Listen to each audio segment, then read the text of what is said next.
Oke, selamat siang Pak Lorenz. Hai, selamat siang. Ya, lagi buat apa ini? Ini lagi bersih-bersih tadi ini, cabut-cabut daun-daun yang kena apa namanya sudah mati. Seperti itu tadi. Vanili. Saya cabut itu supaya jangan kena yang lain maksudnya. Oh iya. Itu maksud saya tadi. Ini yang saya mau tanyakan ke Pak Lorenz. Kebetulan saya lihat ini lokasi ini kan masih satu hamparan dengan sawah. Iya, betul. Oke. Yang saya mau tanyakan ini, kok sampai Pak Lorenz senekat itu mengubah sedikit lahan sawah ini menjadi lahan vanili. Nah, kira-kira pertimbangannya itu dari sisi mana itu Pak Lorenz? Pertimbangan saya Pak simpel sekali. Iya. Yang pertama, faktor kita tidak berubah ini sebenarnya. Iya. Itu faktor pertama itu dari lokasi. Iya. Apa namanya? Topografi. Iya. Topografi tanah ada satu sebelah. Ada tempat jauh dari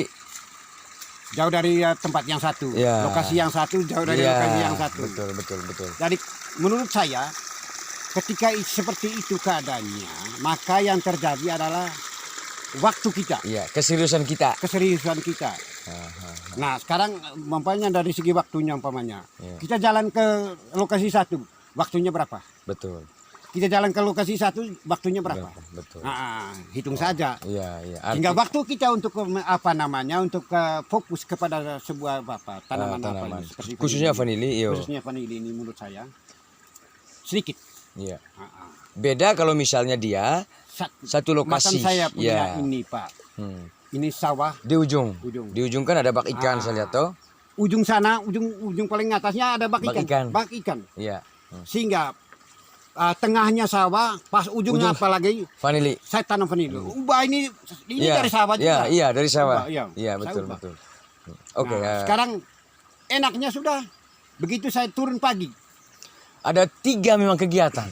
3 satu kali kita dalam waktu yang sama. Kasih makan ikan. Iya.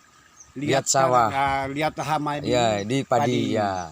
Lalu sampai ke vanili. Kontrol vanili. Sehingga begitu vanili sedikit ada kenapa? Ya, misalnya bakteri atau apakah jamur atau airnya kurang. Ya.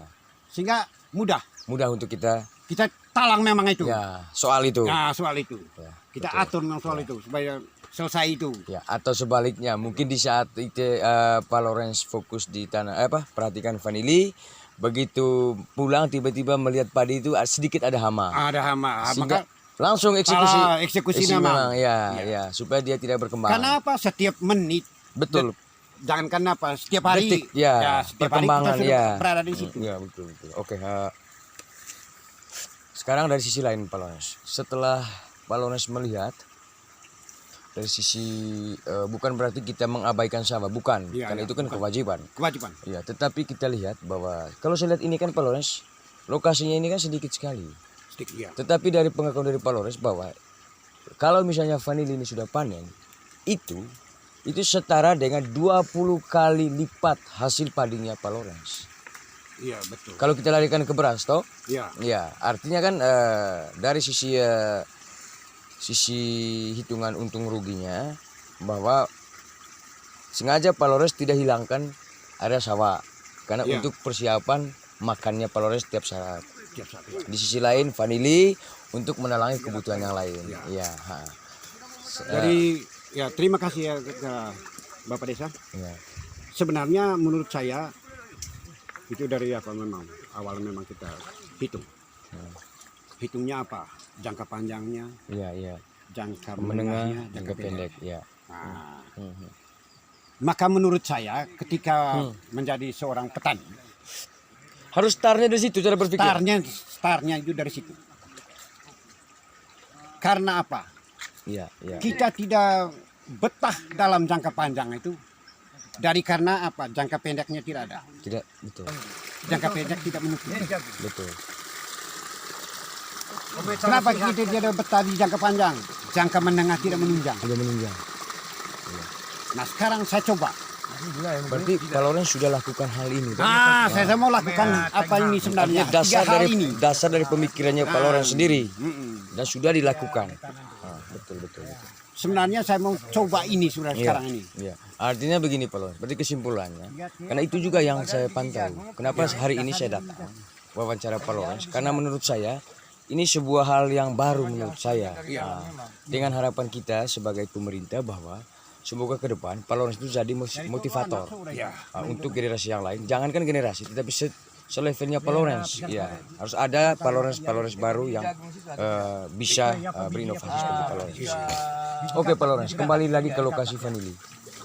Ke lokasi vanili sini. Saya lihat tadi ini kan Pak Lawrence ada juga tanaman porangnya. Iya. Nah, porang artinya kan begini, menurut Pak Lawrence kan bahwa ada kekuatannya yang ada di lokasi sini sudah ada. Hasil bawah tanahnya porang, hasil dia daratnya di atasnya adalah vanili, tapi udaranya belum. Belum. Nah, ini maksudnya bagaimana? Coba Pak Lawrence jelaskan. Maksudnya bagaimana itu? Saya pikir begini. Iya, iya. Ketika saya ini kan sebenarnya itu hari macam bak ini. Iya. Tempat penampungan air ini. Tempat penampungan air ini. Sebenarnya menurut saya ini saya gali itu hari. Karena apa? Untuk pada musim hujan air yang di atas ini meresap ke bawah. Sehingga tidak mengganggu pertumbuhan vanili. Betul. Suhunya itu tetap stabil, betul. Nah, sekarang ketika saya beralih pikiran, ya, artinya kan PR-nya Pak Lawrence ini kan di atas udaranya ini belum ada uang ini. Iya. Ya, kira-kira kalau ini saya taruh ikan umpamanya ini saya mau taruh ikan. Iya. Saya berpikir bahwa ini sudah kiri kanan. Iya. Ruang geraknya Pak Lawrence juga kan berpengaruh toh. Iya. Ini sudah kiri kanan. Ini sebenarnya uang sudah nih. Iya. Ini uang. Kiri kanan sudah tinggal ada di tengah.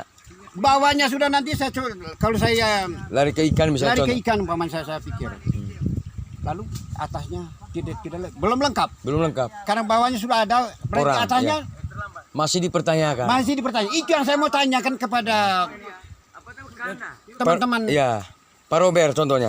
Pak Robert Perkasa pernah kita diskusikan. Dan saya langsung ke Pak Robert Perkasa. Saya tanya dia. Pada saat bertemu ada.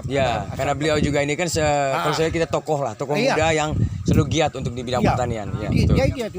Tinggal satu saya punya di bawah ini ke Pak Robert. Tolong bantu saya dulu. Kasih pikiran ke saya. Tinggal atasnya saya mau cetak uang. Apa kira-kira? Dia bilang apa? Sederhana Bapak Koi. Labu.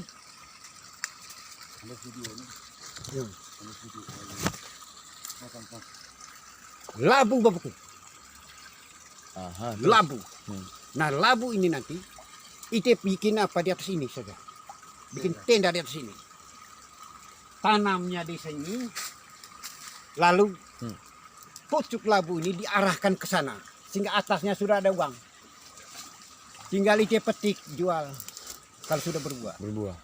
Lalu sisi lain juga menjaga kelembapan tanah karena dia asat airnya tinggi. Itu tadi. Dan terlalu banyak dia punya fungsi sudah menurut Pak Robert itu bahwa yang satunya ketika labu ini punya sudah besar menjaga ke suhu kelembapan dalam ini lokasi ini. Bisa sudah. Baik Pak Lawrence, saya rasa penjelasan dari Pak Lawrence ini sangat luar biasa. Kenapa saya sampaikan demikian? Artinya setelah saya simpulkan bahwa Pak Lawrence lakukan kegiatan ini bukan karena keterdesakan atau karena lihat teman. Bukan. Tapi Pak Lawrence sudah konsepkan. Artinya sebelum Pak Lawrence lakukan sebuah kegiatan, sudah berpikir sejauh mungkin memang dia punya tingkat keuntungannya dan tingkat juga kerugiannya sudah dihitung. Itu berawal dari pengalaman yang sesudahnya. Karena banyak gagal sebelumnya. Oh iya. Itu pengalaman berangkat dari kegagalan. Kegagalan. Artinya gini Pak Lawrence. Berarti setiap kegagalan itu menjadi bahan pertimbangan Pak Lawrence untuk berpikir. Kenapa ini gagal? Alasannya apa dulu? Iya. Oke, Pak Lawrence, saya rasa mungkin itu saja 1-2 hal yang kami sampaikan. Sekali lagi saya mengatasnamai pemerintah desa menyampaikan provisiat dan selamat kepada Pak Lawrence. Kiranya nanti usaha dari Pak Lawrence ini mudah-mudahan Tuhan merestui, dan saya punya keyakinan bahwa setiap pengorbanan dengan tulus dan ikhlas pasti alam akan merekam.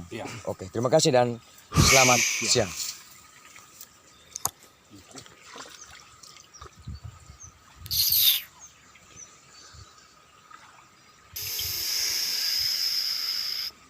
Simpan ya.